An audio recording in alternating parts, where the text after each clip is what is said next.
Hey everyone, welcome back to the channel. Today I'm going to show you how to avoid common Airtable mistakes and make sure your workflows stay organized, accurate, and efficient in 2026. One of the biggest mistakes is not structuring tables properly. Always plan your tables before adding data. Use clear field names, choose appropriate field types like single select, date, or link to another record, and avoid mixing unrelated information in one table. This keeps your base organized and easy to understand. Another common error is ignoring relationships between tables.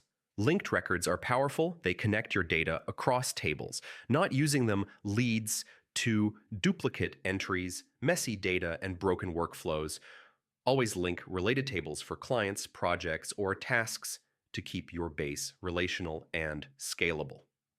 Overcomplicating formulas is also a frequent mistake. Start simple with basic formulas like if, a, sum, or count before creating multi-step or nested calculations. Test formulas step by step to ensure accuracy. Failing to use views and filters effectively can make your base overwhelming. Save different views for specific purposes like high-priority tasks or completed projects, and apply filters to focus only on relevant data. Finally, don't forget to regularly audit and clean your base.